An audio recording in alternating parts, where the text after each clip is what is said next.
Alright, I got a bone to pick with you, YouTube people. Now, this is what happened. Yesterday I put out a video called How to Render Transparent Website Elements CSS Opacity Tutorial. 3 or 4 people commented in and said, I would like for the text to be not faded, but still be in that box that is faded.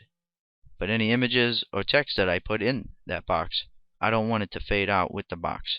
And I clearly stated at the end of this video that using the CSS opacity setting, that anything that is inside of the element is also going to fade along with the element. So people were looking for a solution to not have the text and images fade that are inside of that element. People were responding back to those people looking for a solution, saying use background rgba on the element 1. So they were saying instead of using these opacity settings, just use background rgba settings, which allows you to adjust the alpha, but it doesn't work in Internet Explorer 8, which has a large share of the market still. So you don't want to apply something. You don't want to remove. Basically, you don't want to remove what I took my time to show you. It works in IE8. It works in Opera, Firefox, Chrome, all the browsers that matter anyway. It works in all of those the same. So you don't want to take that and replace it with something that works in all browsers but like the most popular one in the world. That's just crazy. So that's why my hand is forced to make this video. I'm going to show you now a z-index approach to layering. What z-index does, it allows you to layer one element on top of the other if you want. So all we have to do is we keep this div element a nice black little background. Here, let's look at it visually. We'll keep this div element a nice black background that's faded so we can see our cool colors behind in the big main background of the page. But what we'll do is take the content out, we'll put that in a different div and layer it and put it right on top of this div so it looks like it's right inside of the box. And all we have to do is make sure we set a height for this background faded div that will match your content. And I'll show you that. Don't worry about it. It's so simple. And anybody says that this is difficult, they're crazy. And this is going to work in Internet Explorer 8, Firefox, the Chrome, the Opera. I'm going to show you right now. Alright, this is the same exact page and script that was in the last video where we were showing how to add these 3 lines to make opacity work in all the major browsers of today. I'm going to take this file, I'm going to do a couple of tweaks to it right in front of your faces so you can see how simple it is to do it, alright? Don't worry about it. Okay, down in the HTML, remember we had div ID element 1. I'm going to press Control C on that, go down 1 line, Control V. I'm going to call this, instead of element 1, content 1. I'm going to remove all content from element 1 and just put that tag all on its own line where it opens and closes all by itself there on line 34 you see. Okay, now I have div ID content 1 underneath element 1. That means element 1 is going to be our background. It's not going to have any text or anything in it. So we're going to have to assign a height for it. But that's no biggie. That's very easy to do. You just assign a height that's going to match your content or whatever height you want. Now we put any content that we like right here.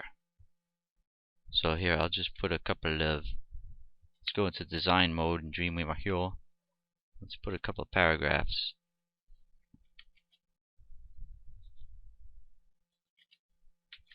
I'm just hitting enter and pasting the same text in.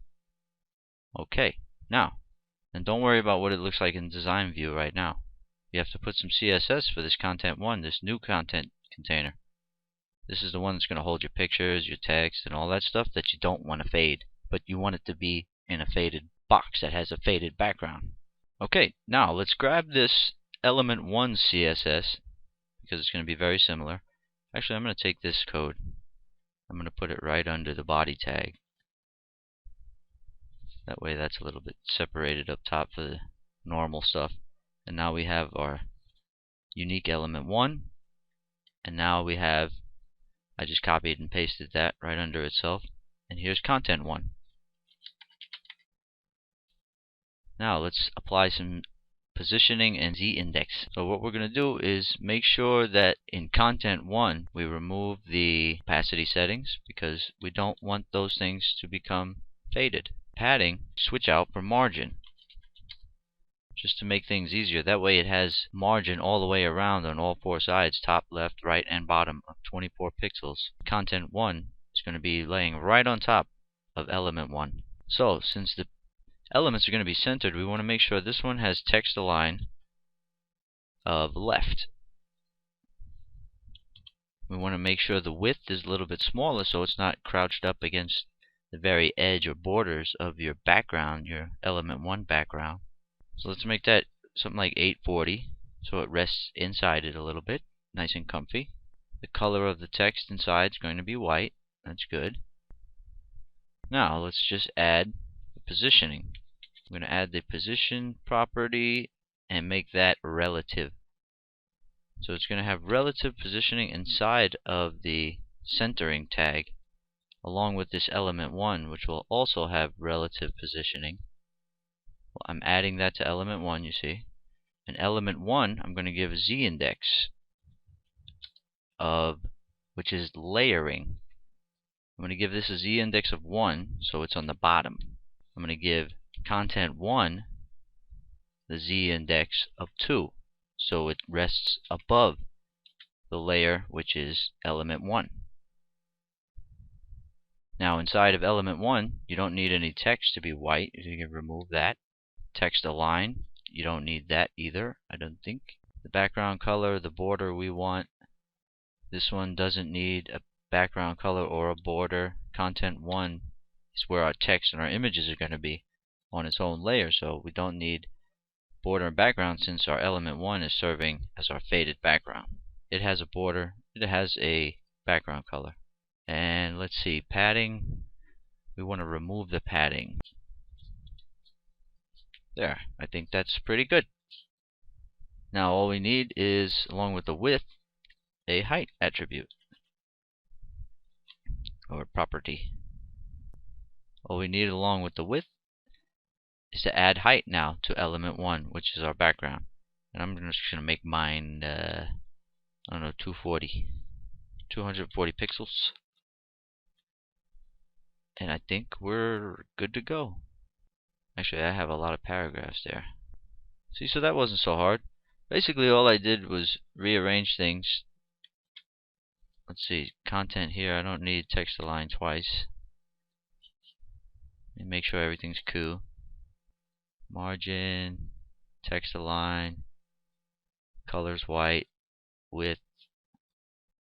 Oh, we have to give this a top value so it comes up.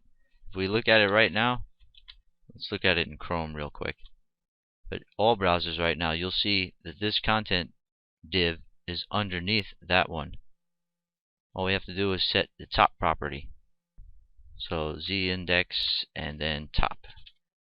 Let's put that at I don't know, minus 240, I guess, to match this height of the box.